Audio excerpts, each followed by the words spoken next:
نحمده ونصلي علی رسولہ الکریم۔ 12 ربیع الاول کے دن مستونگ دھماکے میں 52 سے زائد معصوم قیمتی جانوں کا ضیاع۔ انا للہ و انا الیہ راجعون۔ کس قدر شفاق ہیں وہ عناصر جنہوں نے 12 ربیع الاول کے دن بھی انسانیت کا پاس نہیں رکھا۔ انسانی جان و مال اور عزت و آبرو پر حملہ کرنے والے اسلام دشمن، ملک دشمن اور قوم کے غدار ہیں۔ محض 52 شہدائے کرام کا معاملہ نہیں، 52 خاندانوں، سینکڑوں یتیم بچوں اور بیوہ خواتین کی زندگی بھر کے روگ کو جھیلنے کا معاملہ ہے۔ وطن عزیز پاکستان اس وقت اندرونی بیرونی دشمنوں کے نشانے پر ہے۔ یہ وقت سیاست بازی کا نہیں بلکہ قومی سطح پر متحد ہو کر پاکستان، اسلام اور امن کے دشمن کو واضح پیغام دینے کا ہے۔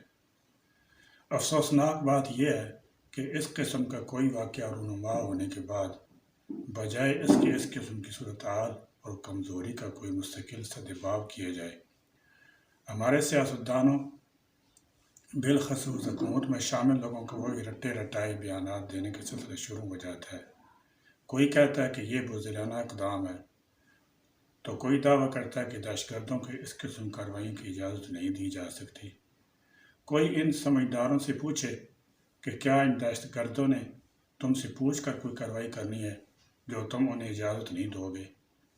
اس وقت ملک کی صورتحال یہ ہے کہ ایک طرف معاشی بدحالی نے حکومتی کارکردگی کا پول کھول دیا ہے تو دوسری طرف ایک مرتبہ پھر سے سر اٹھاتی ہوئی دہشت گردی نے حکومت کی انتظامی صلاحیتوں کا بھانڈا پھوڑ دیا ہے۔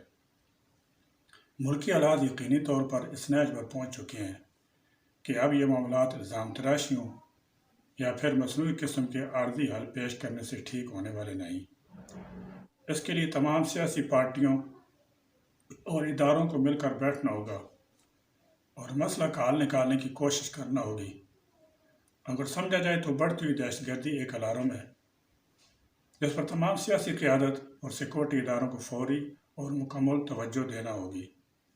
اگر ان سیاسی پارٹیوں کو وطن سے تھوڑی بھی محبت ہے یا واقعی ملک کے حالات میں بہتری لانے کی خواہش دل میں رکھتے ہیں تو پھر ان سب کو معیشت اور امن و امان کی صورتحال پر بھی کوئی مستقل اور جامع پالیسی بنانا ہوگی، کیونکہ اگر تکنیکی اعتبار سے دیکھا جائے تو کمزور اور لڑکھڑاتی ہوئی معیشت اور دہشت گردی کا آپس میں گہرا تعلق ہے اور یہ قدم قدم پر ایک دوسرے کو فائدہ پہنچا رہے ہیں، اور اگر ہم حالات میں واقعی تبدیلی لانا چاہتے ہیں تو دونوں کو بیک وقت کنٹرول میں لانا ہوگا۔